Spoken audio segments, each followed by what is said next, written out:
ನನ್ನವನು ಭಾಗ 69. ಪರಿ ರಾಹುಲ್ಗೆ ಮಸಾಜ್ ಮಾಡಲು ಅವನನ್ನು ಚೇರಿನ ಮೇಲೆ ಕೂರಿಸುತ್ತಾಳೆ. ಅವನು ಹಾಕಿದ್ದ ಬಟ್ಟೆಯನ್ನು ತೆಗೆದು ಕೇವಲ ಒಂದೇ ಒಂದು ಹಳೆಯ ಟೀ ಶರ್ಟನ್ನು ಹಾಕಲು ಪ್ರಯತ್ನಿಸುತ್ತಾಳೆ. ಆದರೆ ಅವನು ಪುನಃ ಹೇಗಿದ್ದರೂ ಬಟ್ಟೆಯೆಲ್ಲ ಆಯಿಲ್ ಆಗುತ್ತದೆ. ಆ ಬಟ್ಟೆಯನ್ನು ಎಸೆಯಬೇಕು. ಯಾರೂ ನೀಟಾಗಿ ಒಗೆಯುವುದಿಲ್ಲ. ಅವನನ್ನು ಚೇರ್ ಮೇಲೆ ಕೂರಿಸಿ ಅವಳು ಅವನ ತಲೆಗೆ ಮಸಾಜ್ ಮಾಡುತ್ತಿರುತ್ತಾನೆ. ರಾಹುಲ್ ಹೇಳುತ್ತಾನೆ, ಎಷ್ಟು ಚೆನ್ನಾಗಿ ಮಸಾಜ್ ಮಾಡುತ್ತೀಯಾ, ನಿನ್ನ ಕೈಯಲ್ಲಿ ಮ್ಯಾಜಿಕ್ ಇದೆ, ಒಂದು ಹೊಸ ಸೆಂಟರನ್ನು ತೆರೆದು ಬಿಡು ಅಂತ ಫ್ಲೋ ಅಲ್ಲಿ ಹೇಳಿಬಿಡುತ್ತಾನೆ. ಆಗ ಪರಿ, ಆಯಿತು ಸರ್, ಬಂದವರಿಗೆಲ್ಲ ಮಸಾಜ್ ಮಾಡುತ್ತೇನೆ, ಓಕೆನಾ? ಸಾರಿ, ನನಗೆ ಮಾತ್ರ ನೀನು ಮಸಾಜ್ ಮಾಡಬೇಕು, ಬೇರೆ ಯಾರಿಗೂ ಬೇಡ. ಕಸ್ಟಮರ್ ಮನೆಯಲ್ಲಿ ಇರಬೇಕಾದರೆ ಸೆಂಟರ್ ಏಕೆ ಅಲ್ಲವೇ? ಆಗ ಇಬ್ಬರು ಜೋರಾಗಿ ನಗುತ್ತಾರೆ. ರಾಹುಲ್ಗೆ ತುಂಬ ಖುಷಿಯಾಗುತ್ತದೆ. ನಾನು ಚಿಕ್ಕವನಾಗಿದ್ದಾಗ ಯುಗಾದಿ ಹಬ್ಬಕ್ಕಿಂತ ಮುಂಚೆ ಅಜ್ಜಿ ಈ ರೀತಿ ಮಾಡುತ್ತಿದ್ದರು. ನಂತರ ಅವರಿಗೆ ಕೆಲಸಗಳು ಹೆಚ್ಚಾಗಿ ಈ ಮಸಾಜನ್ನು ಮಿಸ್ ಮಾಡಿಕೊಂಡು ತುಂಬ ದಿನಗಳಾಗಿತ್ತು. ದೇವರು ನನಗಾಗಿ ನಿನ್ನಂಥ ಎಲ್ಲ ಒಳ್ಳೆಯ ಗುಣಗಳು ಇರುವ ಹೆಂಡತಿಯನ್ನು ಕಳಿಸಿದ್ದಾನೆ. ನಾನು ನಿನಗಿಂತ ಅದೃಷ್ಟವಂತ. ಪರಿ, ಇಲ್ಲ, ನಾನು ತುಂಬ ಅದೃಷ್ಟವಂತೆ. ನಿಮ್ಮಂಥ ಸುಂದರವಾಗಿರುವ ಮಗುವಿನಂಥ ಮನಸ್ಸಿನ ಒಳ್ಳೆಯ ಹುಡುಗನನ್ನು ನನಗಾಗಿ ಕಳಿಸಿದ್ದಾರೆ. ಎಲ್ಲಕ್ಕಿಂತ ಹೆಚ್ಚಾಗಿ ನಾನು ಹೇಳುವ ಎಲ್ಲ ಕೆಲಸವನ್ನು ನನ್ನ ಮುದ್ದಿನ ಗಂಡ ಮಾಡುತ್ತಾರೆ. ನಾನು ಹೇಳಿದ ಮಾತನ್ನು ತೆಗೆದುಹಾಕುವುದಿಲ್ಲ. ಒಂದು ಹೆಣ್ಣಿಗೆ ಇದಕ್ಕಿಂತ ಹೆಚ್ಚಿಗೆ ಇನ್ನೇನೂ ಬೇಕಿಲ್ಲ. ತನ್ನ ಗಂಡ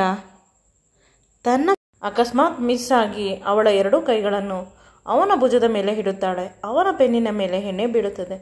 ಆಗ ಅವಳು ಹೇಳುತ್ತಾಳೆ, ತಲೆ ಆಯಿತು, ದೇಹ ಪೂರ್ತಿ ಆಯಿಲಿಂದ ಮಸಾಜ್ ಮಾಡುತ್ತೇನೆ ಅಂತ.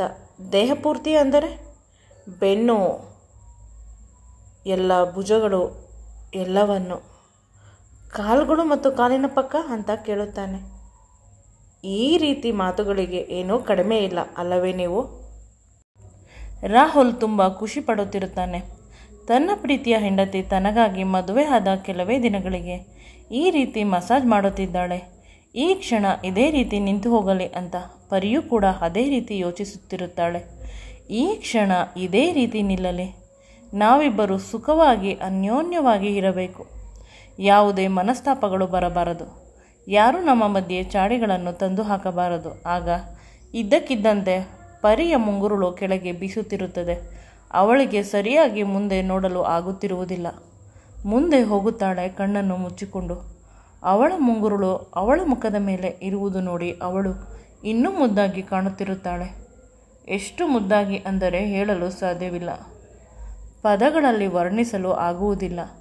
ಅವನು ಅವಳ ಕೆನ್ನೆ ಹತ್ತಿರ ಮತ್ತು ಹಣೆಯ ಮೇಲೆ ಮುತ್ತನ್ನು ಕೊಡುತ್ತಾನೆ. ನಂತರ ಆ ಮುಂಗುರುಳುಗಳನ್ನು ಅವಳ ಕಿವಿಯ ಹಿಂದೆ ಇಡುತ್ತಾನೆ ಮತ್ತು ಅವಳಿಗೆ ಹೇಳುತ್ತಾನೆ, ನಿನ್ನ ಮುಂಗುರುಳು ಮುಂದೆ ಇದ್ದರೆ ನೀನು ತುಂಬ ಚೆನ್ನಾಗಿ ಇರುತ್ತಿದ್ದೆ, ಆದರೆ ಏನೂ ಕಾಣಲು ಸಾಧ್ಯವಿಲ್ಲ ಅಲ್ಲವೇ? ಅವಳು ಸ್ವಲ್ಪ ಸಮಯ ಸಿಕ್ಕಿದರೆ ಸಾಕು, ಇಷ್ಟ ಬಂದಂತೆ ವರ್ತಿಸುತ್ತೀರಾ? ಹಗಲಲ್ಲೂ ಕೂಡ ಅದೇ ಧ್ಯಾನವಾ? ಹಗಲಲ್ಲಿ ಅಲ್ಲ, ಜೀವನದ ಪ್ರತಿಕ್ಷಣವು ನೀನು ನನ್ನ ಜೊತೆ ಇರಬೇಕು. ನಾನು ಉಸಿರಾಡಬೇಕಾದರೆ ಹೇಗೆ ನೀನು ನನ್ನ ಜೊತೆ ಇರುತ್ತೀಯಾ? ನಿನ್ನನ್ನು ನಾನು ನೆನಪಿಸಿಕೊಳ್ಳುತ್ತೇನೆ. ಅದೇ ರೀತಿ ನೀನು ದೈಹಿಕವಾಗಿ ಕೂಡ ನನ್ನ ಜೊತೆ ಇರಬೇಕು ಎಂದು ಕೂಡ ನನ್ನನ್ನು ಬಿಟ್ಟು ಹೋಗಬಾರದು. ನೀವಾಗಿ ನೀವು ಹೋಗು ಅಂತ ಹೇಳಿದರೂ ನಾನು ಹೋಗುವುದಿಲ್ಲ ಅಂತ ಎಣ್ಣೆಯ ಕೈಯಿಂದ ಅವನನ್ನು ತಬ್ಬಿಕೊಳ್ಳಲು ಹೋಗುತ್ತಾಳೆ. ಅನಂತರ ಅರಿವಾಗುತ್ತದೆ, ನನ್ನ ಬಟ್ಟೆಗೆ ಎಣ್ಣೆ ಆಗುತ್ತದೆ ಅಂತ. ರಾಹುಲ್ನ ಬೆನ್ನಿಗೆ, ಕೈಗಳಿಗೆ, ಕಾಲಿಗೆ ಚೆನ್ನಾಗಿ ತುಂಬ ಗಟ್ಟಿಯಾಗಿ ಮಸಾಜ್ ಮಾಡುತ್ತಿರುತ್ತಾಳೆ. ಅವನ ಸ್ಕಿನ್ ತುಂಬ ಡ್ರೈ ಇರುವುದರಿಂದ ಆ ಎಣ್ಣೆಯನ್ನು ತುಂಬ ಹೀರುತ್ತಿರುತ್ತದೆ.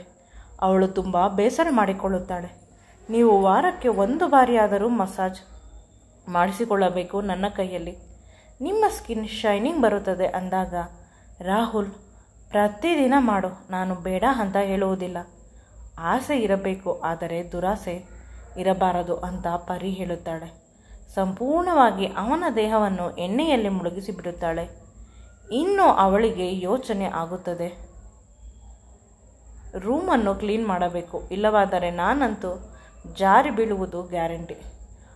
ರಾಹುಲ್ ಹೇಳುತ್ತಾಳೆ, ಎಣ್ಣೆ ಹಚ್ಚಿದ್ದು ಆಯಿತು, ಸ್ನಾನ ಮಾಡಿಕೊಂಡು ಬರೋಗಿ ಅಂತ. ಅದಕ್ಕೆ ರಾಹುಲ್ ಹೇಳುತ್ತಾನೆ, ಇಷ್ಟೊಂದು ಎಣ್ಣೆ ಹಚ್ಚಿ ಸ್ನಾನ ಮಾಡಿಕೊಳ್ಳಲು ನನಗೆ ಬರುವುದಿಲ್ಲ. ಯಾರು ಎಣ್ಣೆ ಹಚ್ಚಿದರೂ ಅವರೇ ಸ್ನಾನ ಮಾಡಿಸಬೇಕು ಅಂತ. ಪರಿ ನಗುತ್ತಾಳೆ, ಓಕೆ ಅಂತ. ರಾಹುಲ್ ನಿಧಾನವಾಗಿ ಹೇಳುತ್ತಿರುತ್ತಾನೆ, ಮೇಲೆ ಎಣ್ಣೆಯ ಕೆಳಗೆ ಸೋರಿರುವುದರಿಂದ ಇನ್ನೇನೋ ಜಾರಿ ಬೀಳುವುದರಲ್ಲಿ ಇರುತ್ತಾನೆ. ಪರಿ ಅವನನ್ನು ಹಿಡಿದುಕೊಳ್ಳಲು ಹೋಗುತ್ತಾಳೆ. ಪರಿ ರಾಹುಲನ್ನು ಹಿಡಿದುಕೊಳ್ಳುತ್ತಾರೆ. ಒಬ್ಬರ ಮೇಲೆ ಒಬ್ಬರು ಬೀಳುತ್ತಾರೆ. ರಾಹುಲ್ ಮೈ ಮೇಲೆ ಆಗಿರುವ ಎಣ್ಣೆಯೆಲ್ಲ ಪರಿಯ ಮೇಲೆ ಆಗುತ್ತದೆ. ಅವನು ಅವಳಿಗಿಂತ ಸ್ವಲ್ಪ ದಪ್ಪ ಇರುವುದರಿಂದ ಅವಳಿಗೂ ಕೂಡ ಮಸಾಜ್ ಮಾಡಿದಂತೆ ಆಗುತ್ತದೆ. ನಂತರ ಇಬ್ಬರು ಮೇಲೆ ಹೇಳಲು ಪ್ರಯತ್ನಿಸಿದರೂ ಆಗುವುದಿಲ್ಲ. ಪದೇ ಪದೇ ಪ್ರಯತ್ನಿಸಿದರು. ಎಣ್ಣೆ ರೂಮಿನಲ್ಲಿ ಆಗಿರುವುದರಿಂದ ಜಾರಿ ಬೀಳುತ್ತಿರುತ್ತಾರೆ. ಅವಳು ಪ್ರೀತಿಯನ್ನು ಕರೆಯಲು ಬಾಯಿ ತೆಗೆಯುತ್ತಾಳೆ. ಆಗ ರಾಹುಲ್ ಅವಳ ಬಾಯಿಯನ್ನು ಮುಚ್ಚುತ್ತಾನೆ. ಅಮ್ಮ, ತಾಯಿ, ನಾನು ಅಂಡರ್ವೇರ್ ಬಿಟ್ಟು ಏನೂ ಹಾಕಿಲ್ಲ. ಇಷ್ಟೊಂದು ಫ್ರೀ ಶೋ ನಿನ್ನನ್ನು ಬಿಟ್ಟು ಯಾರಿಗೂ ಕೊಡಲು ಸಾಧ್ಯವಿಲ್ಲ. ನಾವಿಬ್ಬರು ದಿನಪೂರ್ತಿ ಮೇಲೆ ಹೇಳಲು ಪ್ರಯತ್ನಿಸಿದರೂ ಪರವಾಗಿಲ್ಲ. ಅವಳನ್ನು ಮಾತ್ರ ಕರೆಯಬೇಡ ಅಂತ. ಮತ್ತೆ ಹೇಗೆ ಹೋಗುವುದು? ಅಲ್ಲೇ ಇದ್ದ ದೊಡ್ಡ ಟವಲನ್ನು ತೆಗೆದುಕೊಂಡು ರಾಹುಲ್ ತನ್ನ ಕಾಲನ್ನು ಮತ್ತೆ ಆ ನೆಲವನ್ನು ಚೆನ್ನಾಗಿ ಒರೆಸುತ್ತಾನೆ. ನಿಧಾನವಾಗಿ ಅವನು ಮೇಲೆ ಹೇಳುತ್ತಾನೆ. ಪರಿಯನ್ನು ಅದೇ ರೀತಿ ಕರೆದುಕೊಂಡು ಹೋಗುತ್ತಾನೆ ಬಾತ್ರೂಮ್ಗೆ. ಅಲ್ಲಿ ಕುಳಿತುಕೊಳ್ಳಲು ಜಾಗವಿರುತ್ತದೆ, ಇಬ್ಬರು ಕುಳಿತುಕೊಳ್ಳುವಷ್ಟು. ಇಬ್ಬರು ಸ್ವಲ್ಪ ಹೊತ್ತು ಕುಳಿತುಕೊಂಡು ಸಮಾಧಾನ ಮಾಡಿಕೊಳ್ಳುತ್ತಾರೆ. ನಂತರ ರಾಹುಲ್ ಪರಿಯ ಕಾಲ ಕೆಳಗಡೆ ಕೂರುತ್ತಾನೆ. ಅವಳ ಕೈಗೆ ಶಾಂಪೂ ಕೊಡುತ್ತಾನೆ ತಲೆ ಉಜ್ಜಲು. ಮುಂದೆ ಈ ವಿಡಿಯೋ ನಿಮಗೆ ಇಷ್ಟವಾಗಿದ್ದಲ್ಲಿ ನನ್ನ ಚಾನಲನ್ನು ಲೈಕ್ ಮಾಡಿ, ಶೇರ್ ಮಾಡಿ ಮತ್ತು ಸಬ್ಸ್ಕ್ರೈಬ್ ಮಾಡಿ. Thank you.